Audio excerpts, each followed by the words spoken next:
안녕하세요. 4부를 시작합니다. 4부에는 아름다운 인연과 이별을 말씀드리고자 합니다. 저는 두 아이 다 임신 9개월까지 회사를 다녔고 산딸 한 달을 그냥 쉴 수가 없어서 신발 공장 또 다른 일당을 받는 곳에 짬짬이 일을 해서 푼돈을 벌었습니다. 부지런히 벌어서 엄마 자식보다 더 잘 살고 말겠다는 그런 생각밖에 없었던 시절입니다.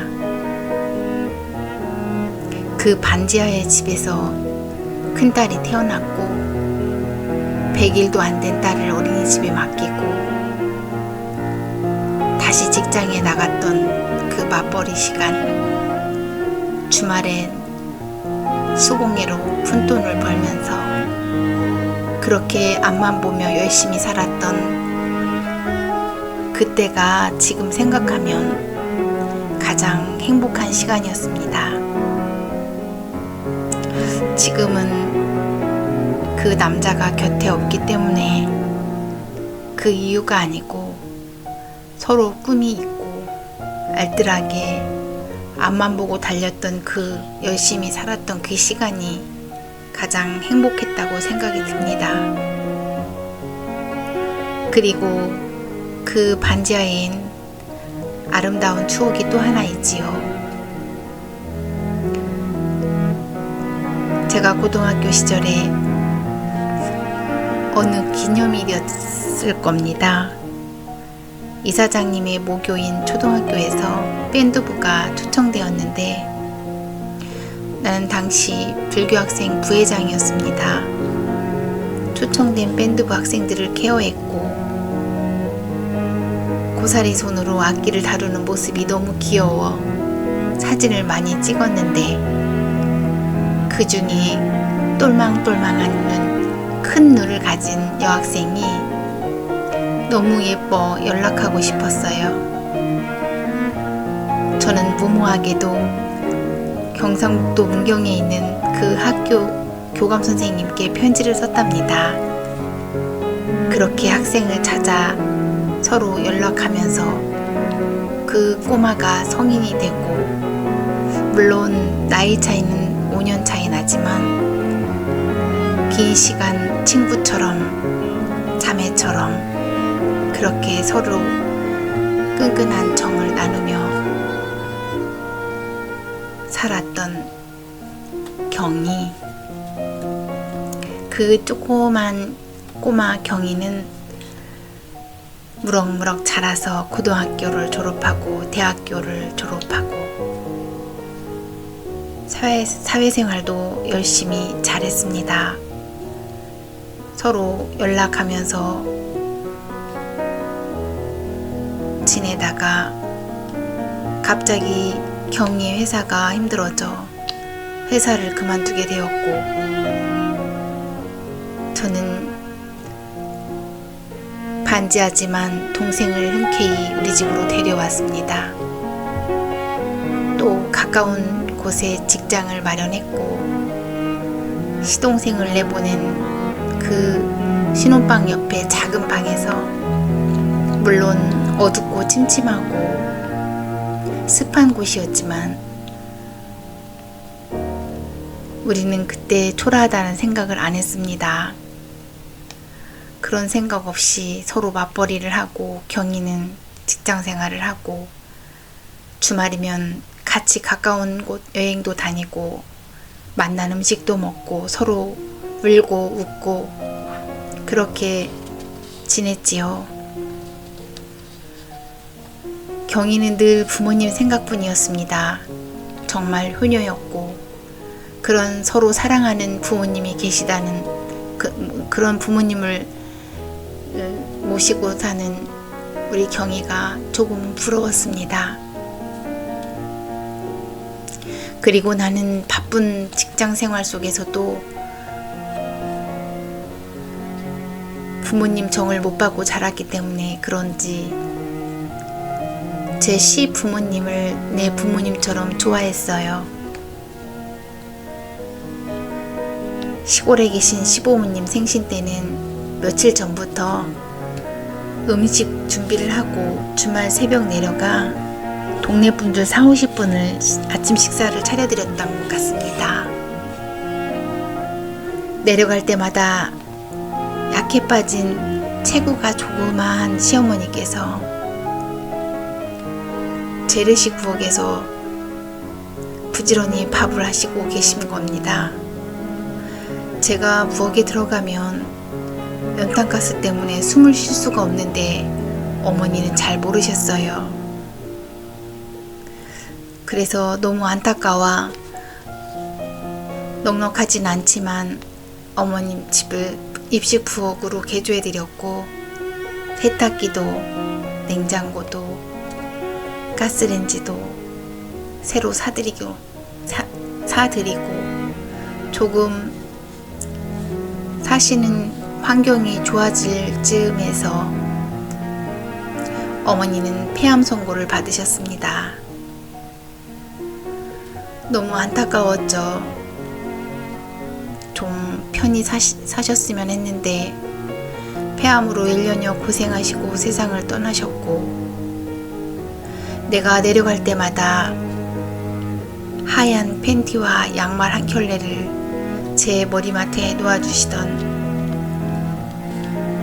제 구질구질한 옷차림에 제가 드린 용돈을 그대로 가지고 계시다가 다시 내어주시던 그 어머니, 조금만 더 여유 있어지면 어머니와 목욕탕도 가고 여행도 시켜드리고 어머니의 친척이 계신 고향에도 모시고 가고 싶었습니다. 그러나 어머니는 기다려주시지 않았습니다. 그때는 잠시 모시고 여행을 가는 것도 목욕탕에 모시고 가는 것도 얼마나 큰 돈이 든다고 그렇게 제가 못했는지 후회스러웠습니다. 시집와서 친정을 한 번도 가본 일이 없다던 불쌍한 시어머니, 가시던 날 저는 너무 서럽게 울다가 기절해서 응급실에 실려갈 정도로 저는 어머님을 좋아했습니다. 시어머님은 그렇게 떠났고, 지금 어머님 생각하니 다시 울컥해집니다. 어머님 49제 모시고 오던 날 제가 돌아서 오면서 너무나 슬피 울면서 집에 와서 쓴 시가 49제에 대한 시가 있는데, 수십 년 지난 지금도 그 시를 읽으면 가슴이 먹먹해집니다. 그렇게 경이는 둘째 아이가 태어났던 그 해에 나가서 살겠다고 떠났고, 8년 만에 알뜰살뜰와 34평 아파트로 가게 된 그때에 어머님도 떠났고 기쁨을 나눌 두 사람이 떠났지요. 아파트는 돈도 없는데 무슨 아파트냐고 남편은 말렸지만 저는 꿈이 있었습니다. 적금, 현금, 또 분할로 낼 수 있는 중도금, 그런 조건을 도움을 받아 대출 없이 34평을 아파트를 대금을 완납하고 아파트에 입주하는 날 아이들 아빠는 집에 관심도 없었고 이사를 해놓으니 새 아파트로 퇴근하더군요. 아파트 입주 좀 편안해지니 남편은 사업을 하겠다고 조그만 공장을 준비하고 있었습니다. 그 또한 공장을 얻고 기계를 사고 화물차를 사고 모두 저의 금전적인 힘을 빌려야 했지요. 그렇게 공장을 차려줬더니 그로부터 10년, 딱 10년을 사업을 했습니다. 열심히 일하는 줄만 알았습니다. 매일 밤늦게 오고 접대한다고 술을 많이 마시고 돌아오고 외박하고 집에 오면 술주정, 그 후엔 폭력. 소문에는 사업이 잘 되다는 소리를 들었는데 정작 생활비는 딱 한 번 100만 원 가져온 게 다이니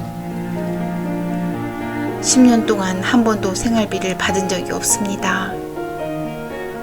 아니, 단 한 번 100만 원 생활비를 받았습니다. 남편이 언젠가는 돈을 벌어오겠지 늘 기다리면서 저만 열심히 살면 된다고 생각했습니다. 아파트로 입주하고 큰아이가 초등학교에 들어가고 작은아이는 3살 터울이니 그 당시 회사는 토요일까지 근무였고요. 토요일 조금 일찍 끝나는 시간 3, 4시가 단축 근무 시간인데 그런 회사도 드물었습니다.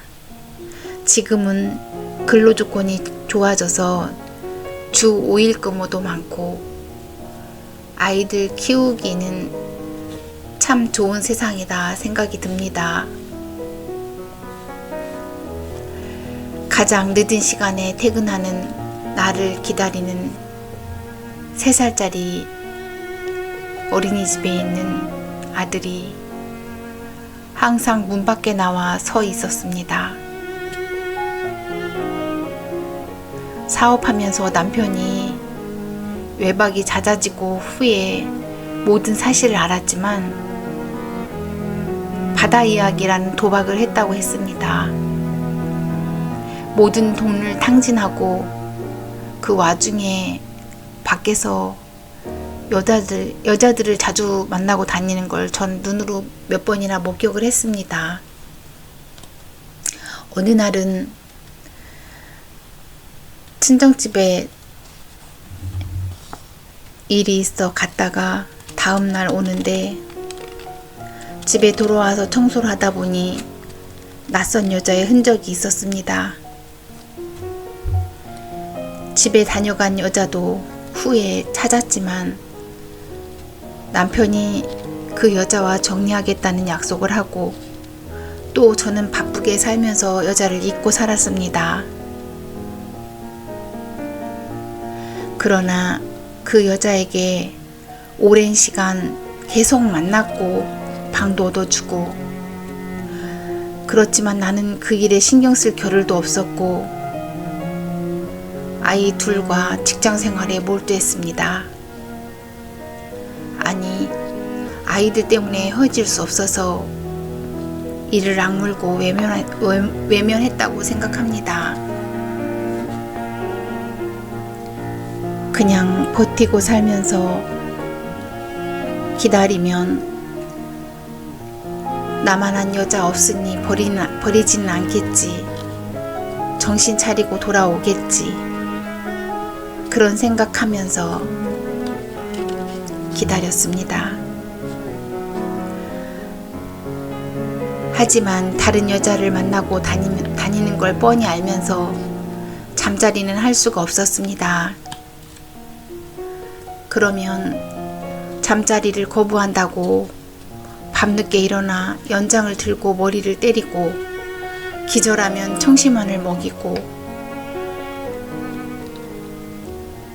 결혼 전에 할머니에게 너무 많이 맞아 때리는 남편은 무조건 이혼하겠다고 생각했는데 막상 아이들이 있으니 이혼할 용기가 나지 않았습니다.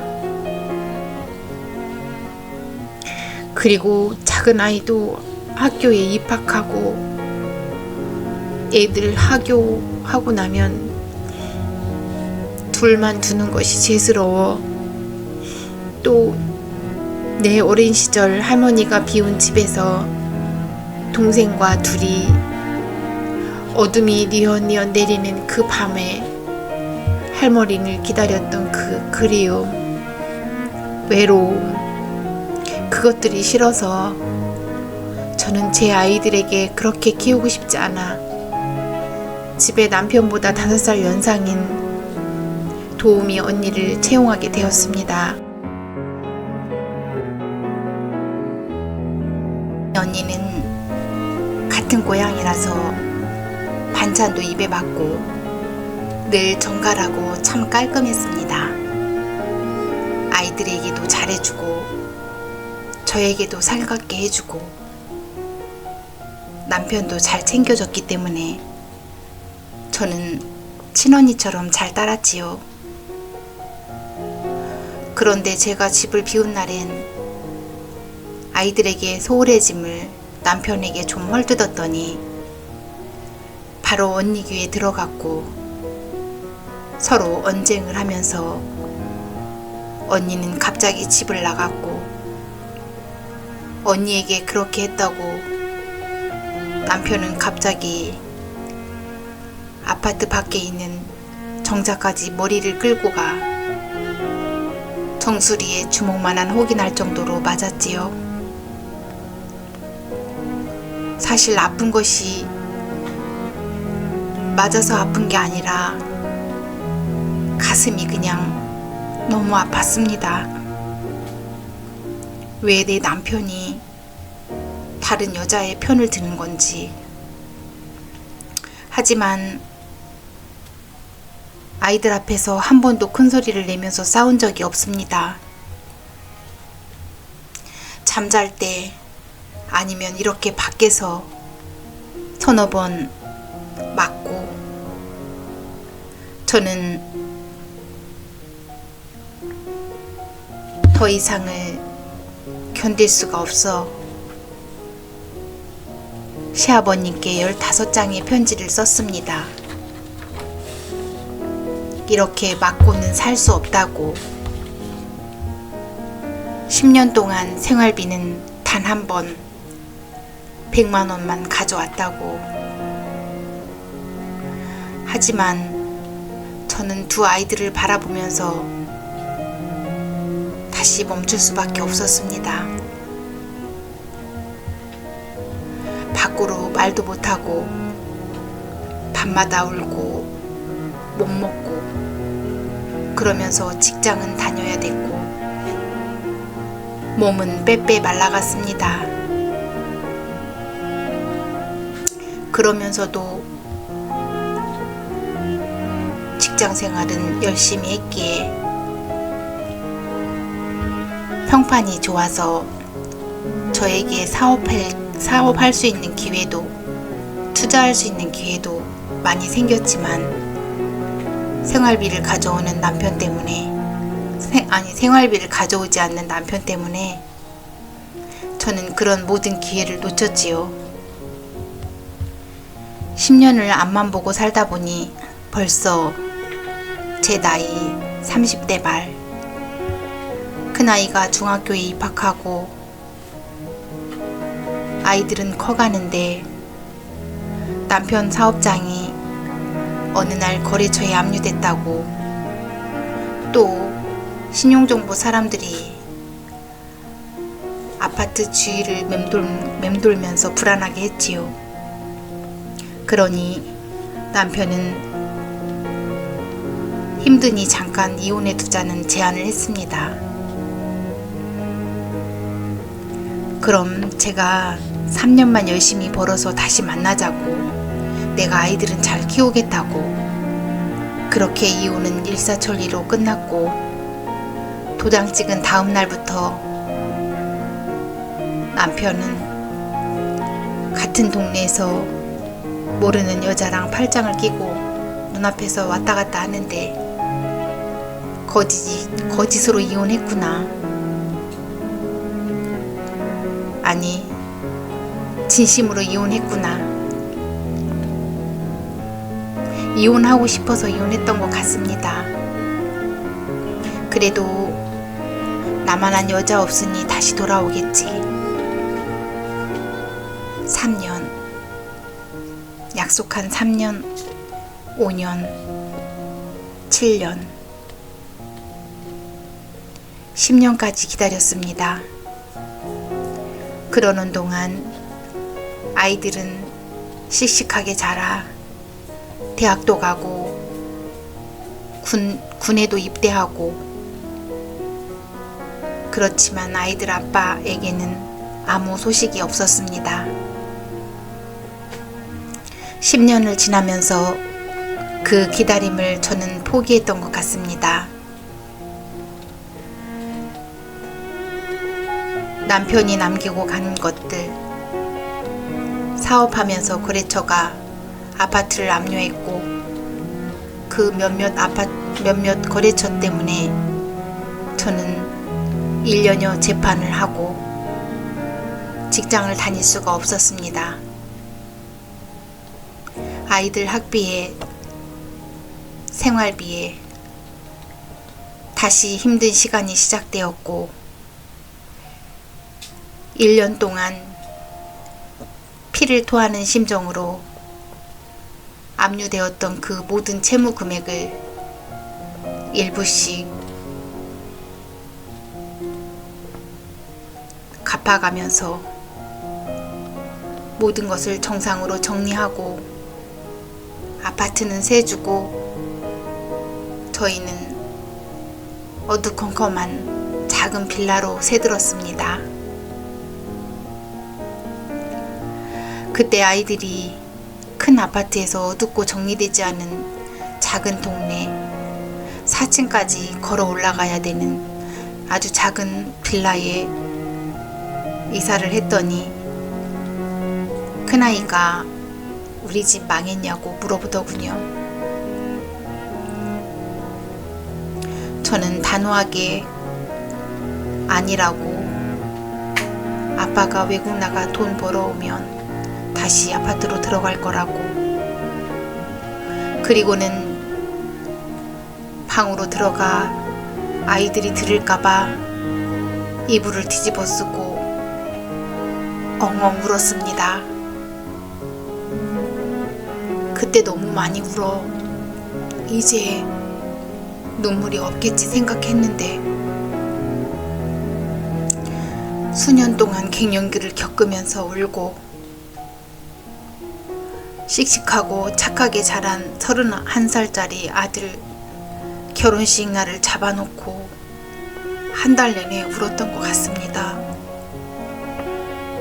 미안해서 울고, 기특해서 울고, 고마워서 울고. 하지만 장가가는 날에는 절대 울지 말라는 친구들의 걱정에 결혼식 날에는 잘 참았던 것 같습니다. 압류 회사들을 정리하고 재판받는 1년여 생활비도 없이 아이들 학비에 어떻게 살았는지, 지금은 제 감정이 울컥해서 그 다음 이야기는 오후에 전해드릴까 합니다.